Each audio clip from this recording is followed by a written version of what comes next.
Hi, my name's Kathy, and I'm joined today by Dianne O'Brien, also known as Aunty Di, to discuss her memoir, Daughter of the River Country, which was released earlier this year. So welcome, Dianne. Thank you, Kathy. First of all, Dianne, can you tell us a little bit about the book and how you came to put your story into words?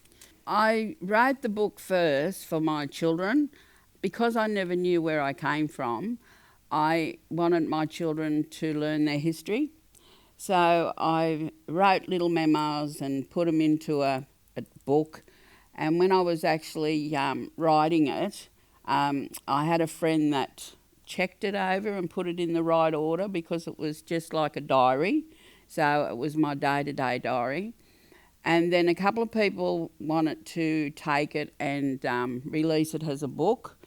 Peter Reid from Aboriginal Link Up, he wanted it before Rabbit Proof Fence was done. So it wasn't that sort of a story. It was my life to give to my children to see, what's behind me. Because it was used to just be me and my children and no one else. So I wanted to widen that out.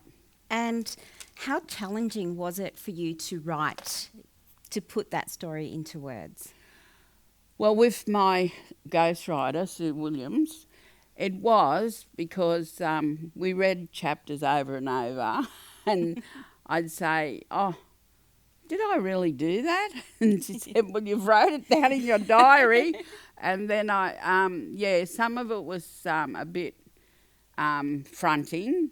And I thought, oh, I shouldn't write, like one page in a newspaper was Dianne O'Brien raped and abused, and I thought, wow, that's putting it out there a bit. But then I've done the book, and now I've had people say to me, gee, you're brave, you put that out in a book. But it was still for my children, and I was hoping then later on that the strategies in the book that didn't work for me, and drug and alcohol and all these things that I did,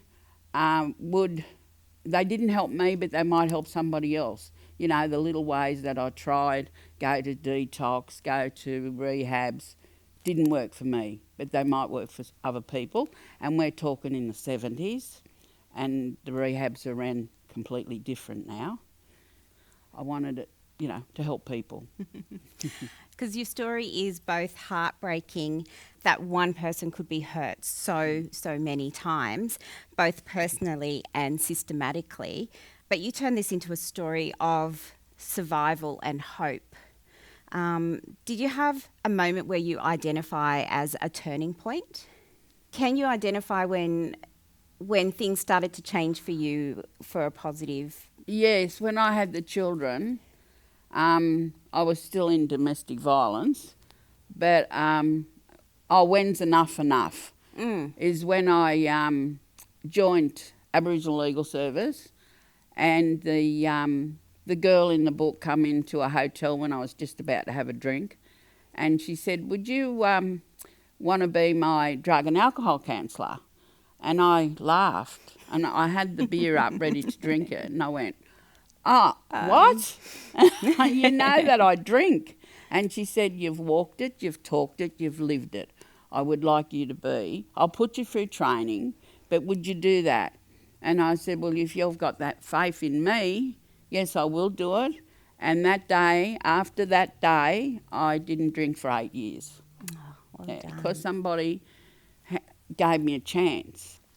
Just out of the blue. So I did the training. I did the first drug and alcohol advanced certificate in Australia and become a drug and alcohol counsellor for the legal service.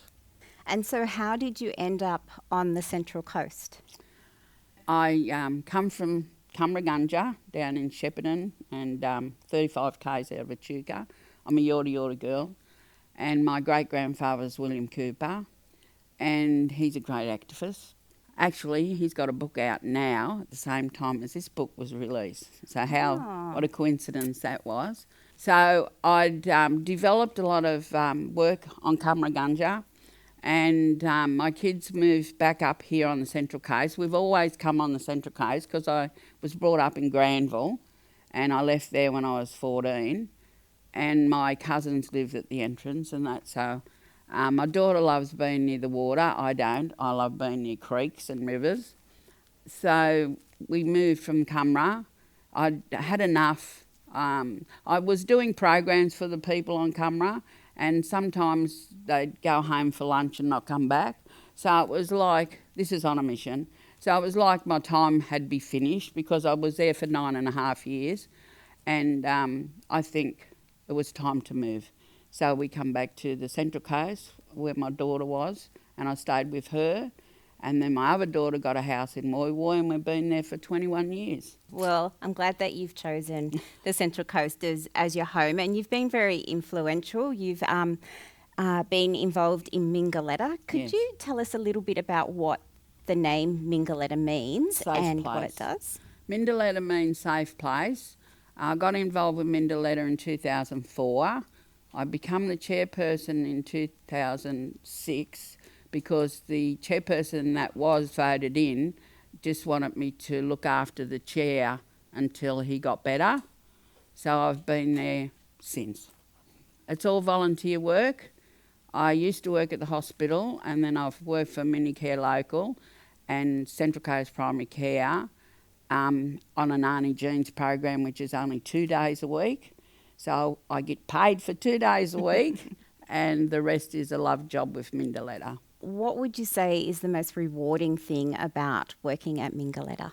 Just helping people, seeing people come in and, they're down and out, and then we actually can give them, we go to a cupboard that our volunteers put food in this cupboard. We give them food. Sometimes I give a homeless child, I was 16, a tent and a bed, a mattress thing, blow-up mattress, to go and sleep on the beach because he was homeless. It's just the joy of seeing people, and that's my satisfaction, that we're actually helping them and they're actually doing it and changing their lives. That's the big award for me. Do you wish that you'd had that when you were younger? In them days, women didn't speak up. I had somebody get me out of domestic violence, and they drove me to Iluka, and then the fella that belted me up, he went to the police and said that these people took me away from the marriage. So they got into trouble for taking me. And so in the end, people were a bit windy to help you. But I know today a lot of people don't step up like they used to. Like I was getting bashed up once on the side of the road, and no one would pull up because it was domestic violence. So yes, domestic violence has been through my life all the way, even through the book.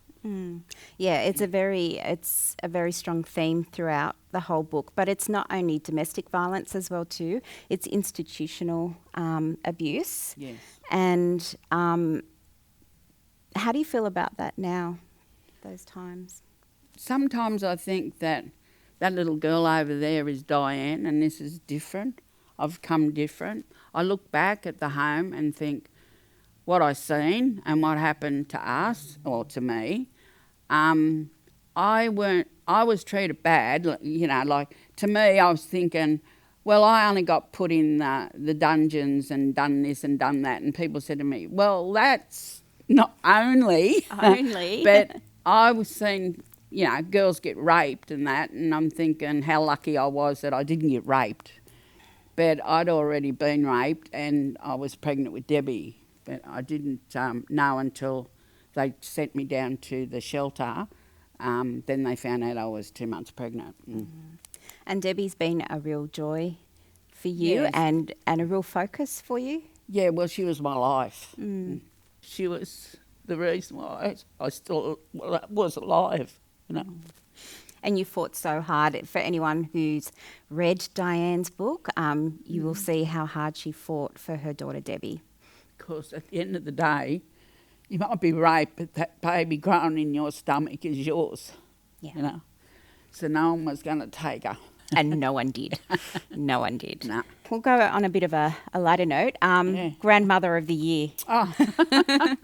How did that happen? Well, that was a funny story because I put in for, not Grandmother of the Year, I put in for funds for the elders, for Grandmother Festival. And that was for $5,000. But unbeknownst to me, people had put me up for Grandmother of the Year. So when I actually went down there, I'm still thinking the $5,000. And I'm thinking, oh, this is great. We can have a big festival for the elders. And so as we're walking through the door, I said to the guard on the door, oh, it's good to come through the front door. And he said, what do you mean? I said, I'll tell you later. And then when I got the award, I was so honoured. I thought, wow, you know, like, is this what we're here for? And we come in late because the lady's going like this, pointing that I was there. So the Minister of Health then, she called me up and she gave me the big award, and there was another 2 free ladies. I told her the story about me climbing through the window in Parliament House when we were Pat O'Shane become a judge. She said, oh, I didn't know we had an activist here. And I thought, oops, I should have said nothing. But anyway, I said it was just a pleasure to come through the front door instead of a window. So that was a great achievement. And I didn't get me $5,000. Disappointing. But yeah, no, that was bigger and better anyway. So after that, I got another statue of 40 years of community service. Mm-hmm. And my photo up on the clock with 4 or 5 other activists at Central Station. Because of her, we can. So that was a big event. And well deserved. Oh, thank you. Very, very well deserved. I'd just like to talk a little bit about connecting with your country, your Yorta Yorta country. Yep. How did you find out where you belonged? Aboriginal Link Up and Peter Reid and Coral Edwards, they come to our place and got information. And Donnie Williams, he was a school teacher for the kids, and he said, oh, we're going to join you up to Oz Study. That's $3 a fortnight to buy the kids shoes and school stuff. And I said, oh, no, we can't have that because we're not Aboriginal. And he said, well, what makes you think you're not Aboriginal? And I said, well, it's never been proven. I could be Italian, Maltese. So he said, if I can prove to you you're Aboriginal, will you take the kids' money? And I said, of course I will. Good luck. And then within 3 months, he come back and he said to me, well, I've got you onto a Peter Reid and Coral Edwards and the Aboriginal Link Up, and yes, you are Aboriginal, and they will find your people. So within the whole 12 months, they found out that William Cooper was my great-grandfather and that I came from the mission at Cumragunja. So then we were fulfilled because there's our history, there's our cousins, and I went back to the mission to live, to show the kids that there's history there, there's a story about our culture, learn our culture. I stayed for 9.5. Some of the kids come with me, but only stayed. Debbie stayed for about 4, and then Linda stayed about 5, yeah, and they come back to the Central Coast. And if you want to hear more about Dianne's connection with the Yorta Yorta people, you can read the book. That's Yorta Yorta artwork on the book. Up here at the top. And that's a cousin of ours, Oh. Sharon Atkinson. And I don't know if she knew that it was my book till she's seen the name. Oh, I thought that was you. Oh, that's on the me. front. No, that's that's you me. on the front. Oh, That's but the artwork. Yeah. in the through the book. yeah. That was me on the Parks farm. Oh, And there's a story with all that photos. My mum used to take photos of me everywhere, and she put them in cylinders, lead cylinders. So when she passed, my father was going to throw this tin of cylinders out, and I grabbed them because I didn't know it was in them. And when I got married and went to Cobart, I put them in the chemist, and it was all my baby photos. Oh. So without her, I wouldn't have all these photos. And Yeah. they're beautiful photos. I'm just going to see if I can find, this is your copy, isn't it? In the middle of the book are absolutely beautiful photos. So if you have the pleasure of reading Dianne's story, you'll be able to see the photos that are in here.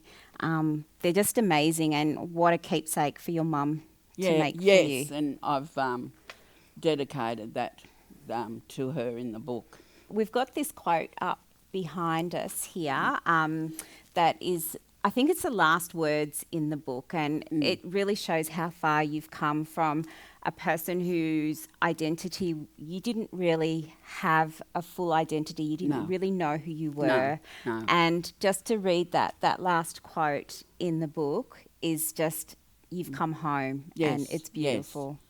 And that's what I feel we did. We've come home after a long journey, and our life has changed, and my kids' lives have changed, and they've done better for themselves.